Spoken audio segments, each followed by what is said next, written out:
तो आज हम लोग स्टार्ट करने वाले हैं हैप्टेंस। और हम लोगों ने अपने पिछले वीडियो लेक्चर में बात की थी कि जो हैप्टेंस होते हैं वो इनकम्प्लीट एंटीजन्स होते हैं। तो किसी भी एंटीजन को एंटीजन होने के लिए बेसिकली उसके पास दो प्रॉपर्टीज होनी चाहिए। पहली हमारी एंटीजेनिसिटी और दूसरी होती है इम्यूनोजेनिसिटी। अब हम लोगों ने देखा था कि जो एंटीजेनिसिटी होती है उसका मतलब होता है कि कोई भी फॉरेन मॉलिक्यूल कितना ज़्यादा फॉरेन है। इसका मतलब क्या हुआ कि अगर दो ऑर्गेनिज्म के बीच में, अब उन दो ऑर्गेनिज्म को यहाँ पर ले लेते हैं कि एक हो गया हमारा होस्ट और दूसरे हो गए पैथोजेंस। तो होस्ट और पैथोजन के बीच में फाइलोजेनेटिक डिस्टेंस कितना है? जितना ज़्यादा फाइलोजेनेटिक डिस्टेंस होगा, जितने दूर दूर के होंगे, वो एक दूसरे से उनके सीक्वेंसेस उतने ही अलग होंगे। तो मतलब जो एंटीजेनिसिटी होती है वो होती है डिग्री ऑफ फॉरेननेस, और जो दूसरी प्रॉपर्टी होती है एंटीजन को एंटीजन बनाने के लिए वो होती है हमारी इम्यूनोजेनिसिटी। अब हम लोगों ने इम्यूनोजेनिसिटी की भी बात की थी कि कोई मॉलिक्यूल कितना ज़्यादा इम्यूनोजेनिक है ये इस बात पे निर्भर करेगा कि उसके अंदर कॉम्प्लेक्सिटी कितनी ज़्यादा है।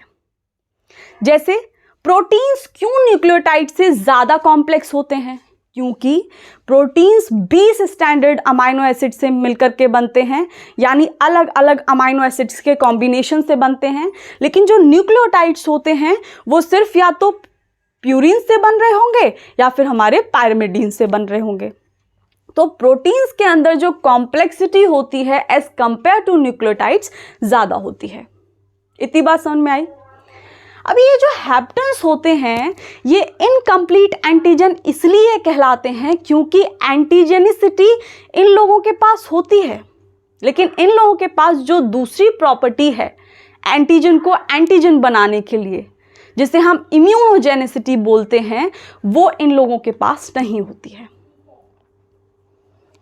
तो भाई अब ऐसा क्या किया जाए कि इसको कंप्लीट एंटीजन बनाने के लिए हम लोगों को इसके अंदर क्या ऐड करना पड़ेगा? बाहर से कुछ डालना पड़ेगा तभी ये कंप्लीट एंटीजन बनेंगे। तो कुछ ऐसे मॉलिक्यूल्स होते हैं जिन्हें हम कैरियर्स के नाम से जानते हैं, और वो जो कैरियर्स होते हैं जब हम उनको इन हैप्टेंस के साथ ऐड करा देते हैं, मिला देते हैं, और फिर उसके बाद होस्ट की बॉडी में इन्हें डालते हैं तो ये इम्यून रिस्पॉन्स जनरेट कर देते हैं।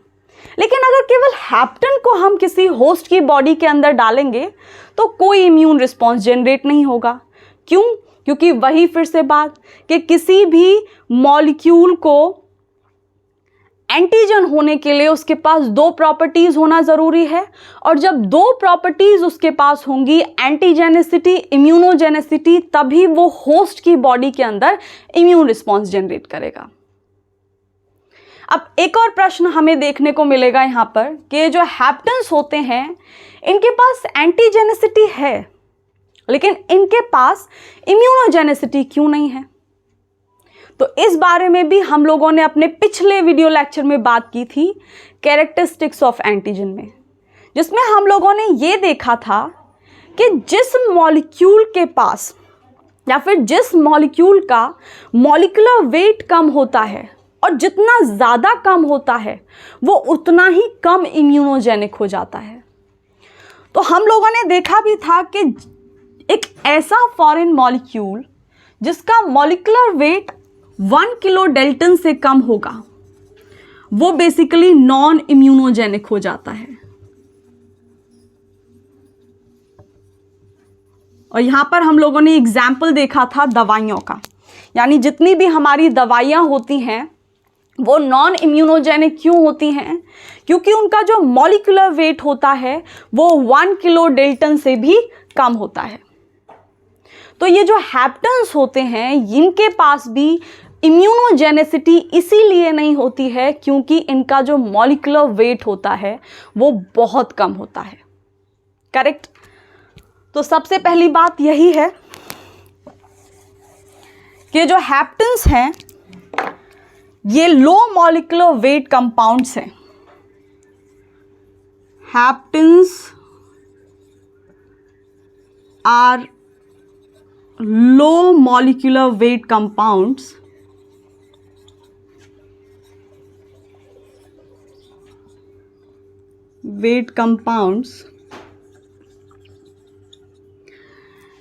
और इन कंपाउंड के पास सिर्फ एंटीजेनेसिटी वाली प्रॉपर्टी होती है,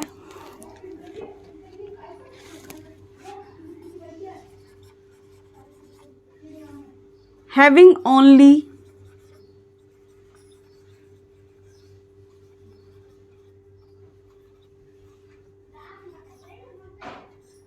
एंटीजेनेसिटी। इनके पास सिर्फ एंटीजेनेसिटी होती है, इम्यूनोजेनेसिटी नहीं होती है।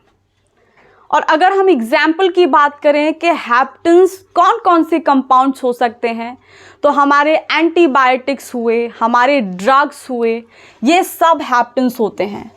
और इसीलिए जब हम दवाइयाँ खाते हैं तो बॉडी के अंदर बहुत ज़्यादा इम्यून रिस्पॉन्स जनरेट नहीं होता है।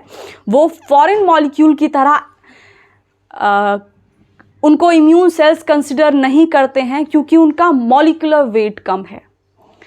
करेक्ट। तो इसमें एग्जाम्पल हो गए हमारे क्या क्या, जैसे हमारे एंटीबायोटिक्स हो गए,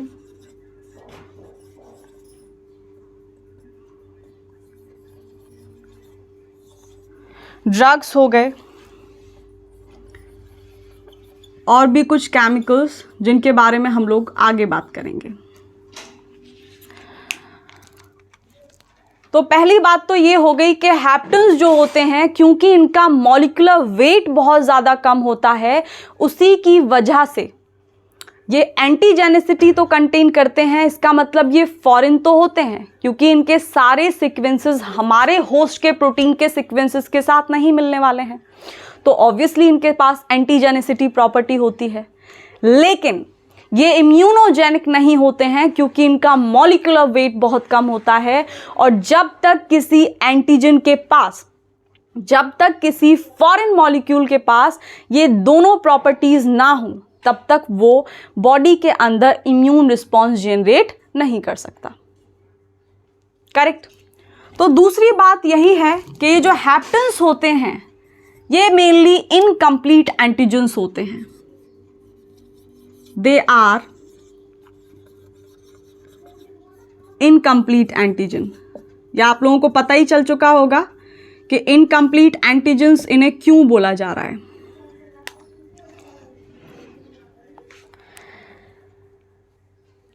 अब एक बात आती है कि ये हैप्टेंस के पास एंटीजेनेसिटी प्रॉपर्टी है, इम्यूनोजेनिक प्रॉपर्टी नहीं है।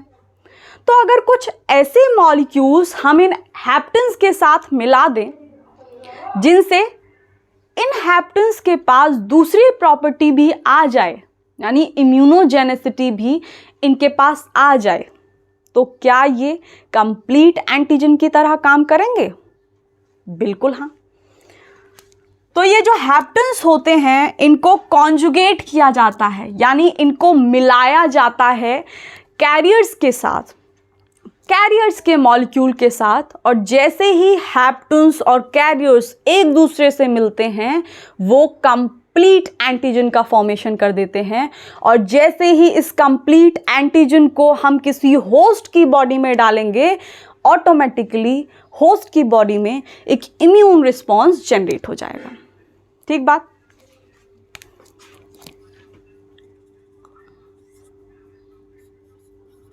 तो ये जो हैप्टेंस होते हैं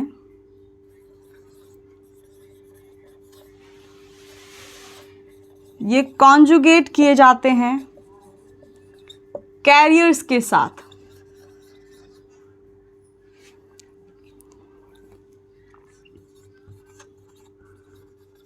to form a complete antigen. एक पूरा एंटीजन बनाने के लिए, एक पूरा एंटीजन बनने का मतलब है यहां पर दो प्रॉपर्टीज से कि भाई अब एंटीजेनिक भी होंगे और इम्यूनोजेनिक भी होंगे।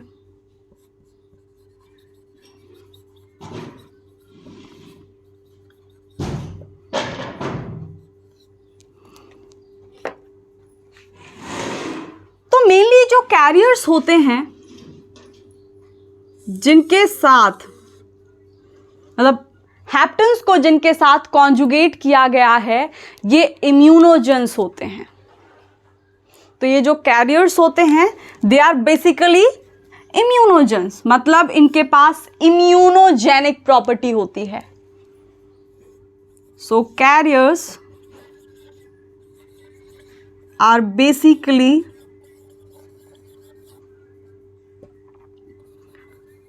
immunogens।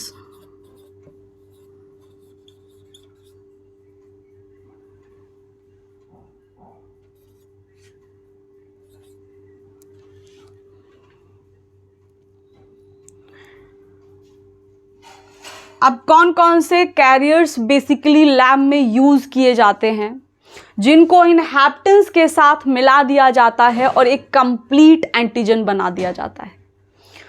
तो कुछ मॉलिक्यूल्स हैं जिन्हें लैबोरेटरी में यूज़ किया जाता है और इनसे रिलेटेड क्वेश्चंस भी देखने को मिलते हैं, जैसे BSA हो गया। BSA मतलब बोवीन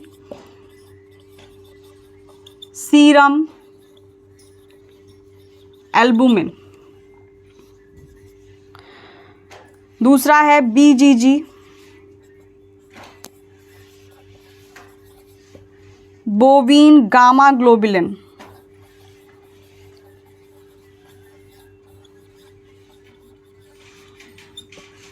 तीसरा है KLH मतलब की होल लिम्पेट हीमोसाइनिन। की होल लिम्पेट हीमोसाइनिन। और कुछ केसेस में फ्लैजिलिन भी यूज़ किया जाता है एज आ कैरियर। हैप्टेन के साथ उसको कॉन्जुगेट किया जाता है और होस्ट की बॉडी में इम्यून रिस्पॉन्स जनरेट किया जाता है। तो अब हम लोग देख लेते हैं कि हम लोगों ने बात क्या क्या की है। तो हम लोगों ने जो देखा है वो ये देखा है कि ये जो हैप्टेन्स होते हैं वो लो मॉलिक्यूलर वेट कंपाउंड्स होते हैं, जिसकी वजह से इनके पास सिर्फ एक प्रॉपर्टी होती है जो कि एंटीजन को एंटीजन बनाती है, जो कि सिर्फ इम्यूनोजेनेसिटी है। सिर्फ एंटीजेनेसिटी है, मतलब इन लोगों के पास इम्यूनोजेनेसिटी वाली प्रॉपर्टी, मतलब ये नॉन इम्यूनोजेनिक होते हैं। दूसरी चीज हम लोगों ने देखी कि अगर इन हैप्टेंस के साथ हम लोग कैरियर्स के मॉलिक्यूल ऐड कर देते हैं, उनको कॉन्जुगेट कर देते हैं, तो भाई हैप्टेन के पास जो नहीं था वो उसको दे दिया, और जैसे ही उसको वो प्रॉपर्टी मिल गई जो किसी मॉलिक्यूल को एंटीजन बनाए, तो क्या अब ये एंटीजन की तरह काम नहीं करेगा? ऑब्वियसली काम करेगा। तो हैप्टेंस को बेसिकली कॉन्जुगेट कर दिया जाता है कैरियर्स के मॉलिक्यूल के साथ, और जैसे ही इनको कैरियर्स के मॉलिक्यूल के साथ कॉन्जुगेट किया जाता है तो इसके पास दोनों प्रॉपर्टीज़ आ जाती हैं, एंटीजेनेसिटी भी और इम्यूनोजेनेसिटी भी। और जैसे ही इसके पास दोनों प्रॉपर्टीज़ आ जाती हैं, इसकी बल्ले बल्ले हो जाती है। अब ये कंप्लीट एंटीजन है, अब ये किसी से डर के नहीं रहने वाला है। और तीसरे हमने बात की कि जो कैरियर्स होते हैं ये बेसिकली इम्यूनोजेंस होते हैं, और लेबोरेटरी में कुछ कैरियर्स यूज़ किए जाते हैं जिनके नाम मैंने यहाँ पर लिख दिए हैं, और इनसे रिलेटेड क्वेश्चंस भी पूछ लेते हैं, जैसे BSA हो गया, BGG हो गया, KLH हो गया, की होल लिम्पेट हीमोसाइनिन, कुछ केसेस में फ्लैजिलिन भी हो गया। अब इन हैप्टेंस और कैरियर्स को हम एक चूहे के एक्सपेरिमेंट की हेल्प से समझ लेते हैं कि ये काम कैसे करते होंगे। ठीक है, स्क्रीनशॉट लेना चाहते हैं तो आप लोग ले सकते हैं।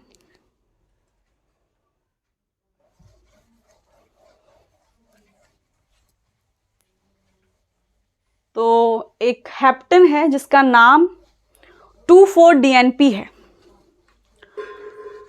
उस 2,4-DNP को अभी हम लोग यहाँ पे दो एक्सपेरिमेंट देखते हैं, और हैप्टेंस और कैरियर्स को उन दो एक्सपेरिमेंट की हेल्प से समझते हैं। तो एक्सपेरिमेंट नंबर 1, क्या करेंगे हम,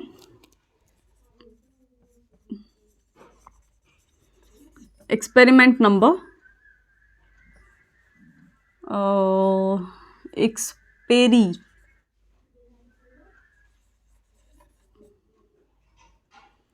एक्सपेरिमेंट नंबर 1। अब इस केस में हम लोग जो हैप्टन यूज करने वाले हैं, इधर लिख लेते हैं, वो होने वाला है 2,4-DNP। और जो कैरियर यूज करने वाले हैं वो कोई सा भी कर सकते हैं। हम लोगों ने लैब वाले कई सारे कैरियर्स लिखे थे थोड़ी देर पहले, BSA, BGG कुछ भी ले सकते हैं, तो हम लोग BSA ले लेते हैं, बोविन सीरम एल्बुमिन। ठीक बात। तो इन एक्सपेरिमेंट्स में, दोनों एक्सपेरिमेंट में हम लोग हैप्टन जो यूज करने वाले हैं वो 2,4-DNP यूज करेंगे, और जो कैरियर यूज कर रहे हैं वो BSA ले लेते हैं, BGG भी ले सकते हैं। अभी हम लोगों ने क्या किया कि एक चूहा है, और सबसे पहले वाले एक्सपेरिमेंट में हमने सिर्फ उस चूहे के अंदर ये 2,4-DNP डाला।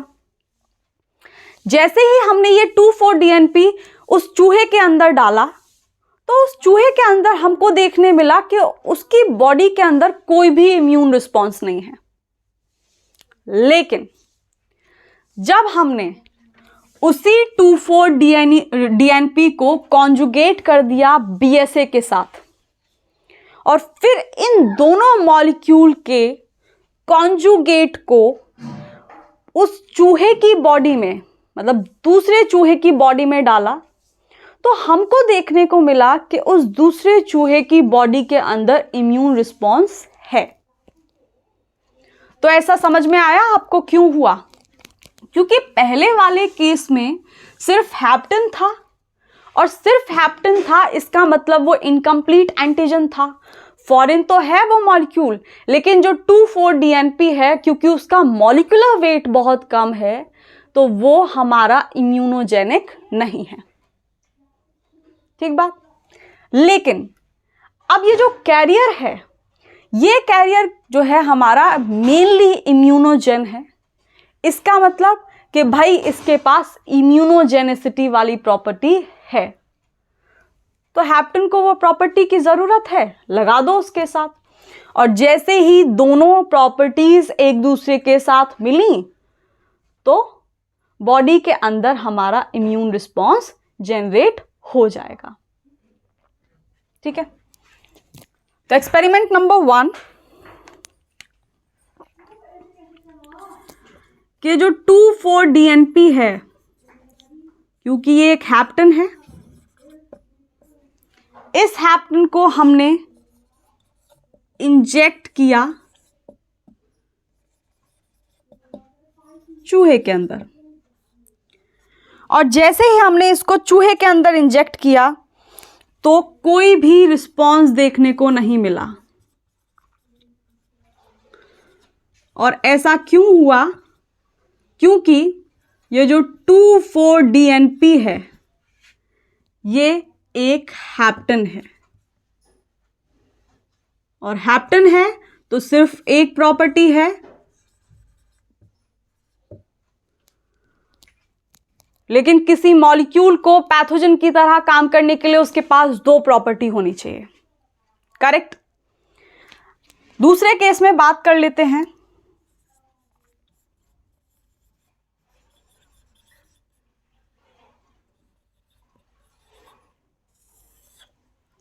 कि भाई इस केस में क्या हुआ कि इस केस में ये मान लो ये जो मॉलिक्यूल है ये कैरियर है BSA, और इस BSA के साथ हमने 2,4-DNP ऐड कर दिया, यानी कॉन्जुगेट करा लिया 2,4-DNP, और जब हमने इसके साथ इस 2,4-DNP को कॉन्जुगेट करा लिया,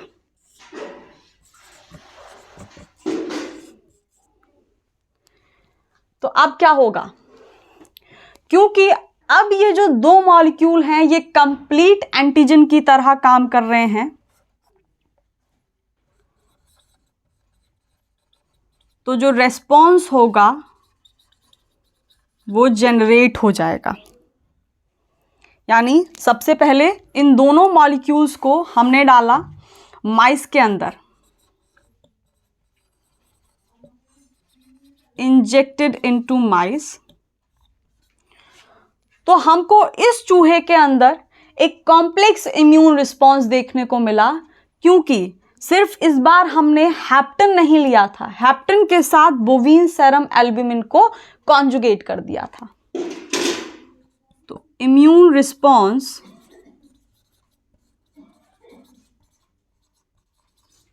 will be generated this time.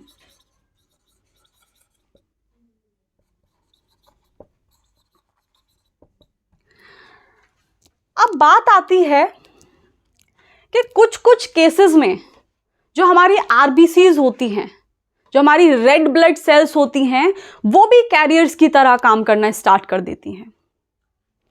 वो वाला केस देख लेते हैं कि वो कौन सा केस है जिसमें हमारी जो रेड ब्लड सेल्स हैं, यानी होस्ट की खुद की रेड ब्लड सेल्स कैरियर की तरह काम करें। मतलब हैप्टेन बॉडी के अंदर, इस बार सिर्फ हैप्टेन बॉडी के अंदर एंटर हुआ, और क्योंकि red blood cells already body में प्रेजेंट हैं, तो वो जो हैप्टेन है वो उस बॉडी की जो रेड ब्लड सेल है उस पर जाकर के अटैच हुए और बॉडी के अंदर इम्यून रिस्पॉन्स जनरेट हो गया। अब क्या होगा, इस बारे में बात कर लेते हैं।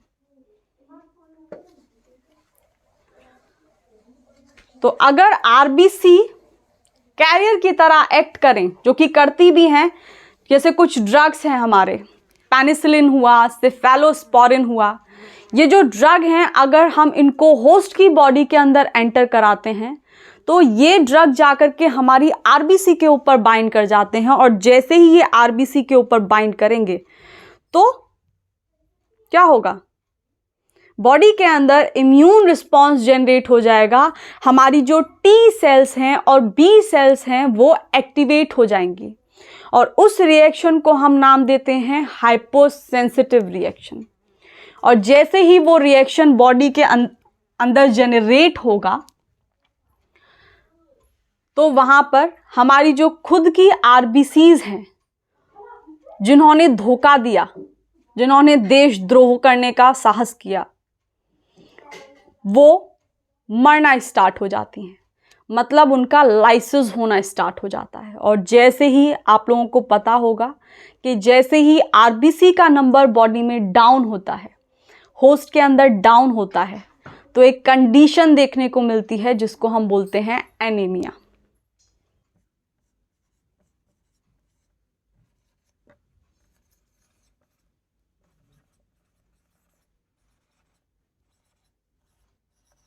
RBC is also used as a carrier. कुछ ड्रग्स होते हैं जो कि आरबीसी के साथ, आरबीसी के ऊपर जाकर के बाइंड कर जाते हैं, और जैसे ही वो ड्रग बाइंड करेंगे बॉडी में इम्यून रिस्पॉन्स जनरेट हो जाता है। तो कुछ ड्रग्स हैं, certain drugs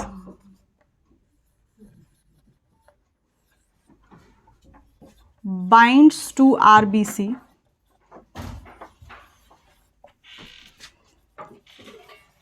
and generate immune response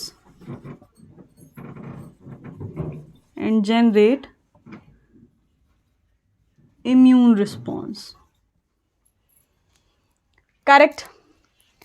अब जैसे वो जो ड्रग्स होते हैं उनमें हम बात कर लेते हैं पेनिसिलिन की, सेफेलोस्पोरिन की। मान लो कि हमने पेनिसिलिन लिया और एक हमने ले लिया सेफेलोस्पोरिन, और इस ड्रग को हमने होस्ट की बॉडी के अंदर डाल दिया। अब जैसे ही ये ड्रग्स होस्ट की बॉडी के अंदर जाएंगे, इंजेक्टेड इनटू होस्ट, अब जैसे ही ये होस्ट की बॉडी के अंदर जाएंगे तो वहां पर इनको मिलेंगे आरबीसीज। ये पेनिसिलिन और सेफेलोस्पोरिन उस आरबीसी के ऊपर जाकर के बाइंड हो जाएंगे। ग्रीन कलर से मार्क कर लेते हैं हम इन ड्रग्स को, और आरबीसी ब्लू कलर से हैं, तो ये इसके ऊपर जाकर बाइंड कर गए। अब जैसे ही ये बाइंड करेंगे, इनके बाइंड करने के बाद ही जो होस्ट के टी और बी सेल्स हैं, क्योंकि ये जो आरबीसी हैं यहाँ पर कैरियर की तरह काम कर रही हैं, और पेनिसिलिन जो हैं वो हैप्टेंस थे, तो हैप्टेंस और कैरियर्स दोनों मिल गए, मतलब एंटीजेनेसिटी और इम्यूनोजेनेसिटी दोनों मिल गए। तो अब ये जो मॉलिक्यूल है ये कंप्लीट एंटीजन की तरह काम करेगा। और आप लोगों को पता ही है कि जब कोई कंप्लीट एंटीजन होस्ट की बॉडी में एंटर करता है तो होस्ट की बॉडी के अंदर जो टी और बी सेल्स होते हैं वो एक्टिवेट हो जाते हैं, क्योंकि ये योद्धा हैं हमारे, डिफेंड करने के लिए, इनको मारने के लिए। T and B cells are activated. क्योंकि यहां पर देशद्रोह करने की हिम्मत इस आरबीसी ने की है, तो ये जो रिस्पॉन्स कहलाता है, ये रिस्पॉन्स कहलाता है हाइपोसेंसिटिव रिस्पॉन्स, हाइपोसेंसिटिव रिएक्शन। क्योंकि ये हैप्टेन का मॉलिक्यूल, ये जो पेनिसिलिन है और ये जो सेफेलोस्पोरिन है, बॉडी के अंदर कुछ नहीं कर पाते अनटिल और अनलेस ये आरबीसी के ऊपर जाकर के बाइंड नहीं होते। तो क्योंकि इस आरबीसी ने हिम्मत की है कि बॉडी के टी और बी सेल के साथ जाकर पंगा लेने की, तो अब ये जो टी और बी सेल्स एक्टिवेट हो गए हैं, ये अपने ही आरबीसी को फॉरेन कंसीडर करना शुरू कर देते हैं। और किसी बाहर वाले इंसान के साथ कैसे बर्ताव किया जाता है वो भी देख लेते हैं। तो यहाँ पर ये जो रिएक्शन होगा इसको हाइपोसेंसिटिव रिएक्शन कहते हैं। सेंसिटिव रिएक्शन या response, whatever you want to call it. Okay, reaction कह लेते हैं। अब क्या होगा, ये जो आरबीसी हैं इनकी लाइसिस होनी स्टार्ट हो जाएगी, यानी जो टी सेल्स और बी सेल्स हैं वो इन्हीं के खिलाफ इम्यून रिस्पॉन्स जनरेट कर देंगी, यानी इस पूरे मॉलिक्यूल के खिलाफ। तो इसमें जो हमारी आरबीसी हैं वो भी मारी जाने वाली हैं। तो यहाँ पर होने वाला है आरबीसीज का लाइसिस, और जैसे ही आरबीसी का लाइसिस होगा तो एक कंडीशन बन जाती है, बॉडी में जनरेट होती है, जिसको हम एनीमिया कहते हैं, यानी आरबीसीज की कमी हो गई है बॉडी में। तो इसी के साथ हम लोग ख़त्म करते हैं हैप्टेंस के बारे में। हम लोगों ने आज पढ़ा, आज का लेक्चर हम लोग यहीं ख़त्म करते हैं, और कल हम लोग बात करेंगे एडजुवेंट्स की। करेक्ट। तो हैप्टेंस आप लोगों को पता ही चल गया होगा कि किसी भी एंटीजन को काम करने के लिए उसके पास दो प्रॉपर्टीज़ होनी चाहिए। अगर उन दोनों प्रॉपर्टीज़ में से कोई एक प्रॉपर्टी भी गायब है तो वो जो एंटीजन होगा वो कंप्लीट एंटीजन की तरह काम नहीं करता, और होस्ट की बॉडी के अंदर कोई इम्यून रिस्पॉन्स जनरेट नहीं होने वाला है। तो क्योंकि ये हैप्टेंस हमारे इम्यूनोजेनेसिटी कंटेन नहीं करते हैं, तो ये आपके कहलाते हैं इनकम्प्लीट एंटीजन। लेकिन कैरियर दूसरे मॉलिक्यूल हैं, और उन मॉलिक्यूल के पास वही है जो हमारे हैप्टेन के पास नहीं है। तो इसको ये चीज़ लगेगी सोना, और इसके पास मतलब इसके पास भागता हुआ आएगा। कौन? हैप्टेन। किसके पास? कैरियर के पास। और जैसे ही ये दोनों एक दूसरे से मिलेंगे, दोनों का कॉन्जुगेशन होगा, तो अब ये जो कॉन्जुगेशन होता है, ये जो कॉन्जुगेट फॉर्म हुआ है, ये कंप्लीट एंटीजन की तरह काम करेगा। और अब इस कॉन्जुगेट को अगर हम होस्ट की बॉडी के अंदर एंटर कराते हैं तो होस्ट की बॉडी के अंदर इम्यून रिस्पॉन्स जनरेट हो जाता है। तो आज हम लोगों ने हैप्टेंस के बारे में बात की, और इसी के साथ हम लोग आज का जो टॉपिक है वो यहीं ख़त्म करते हैं और कल मिलते हैं। बाय।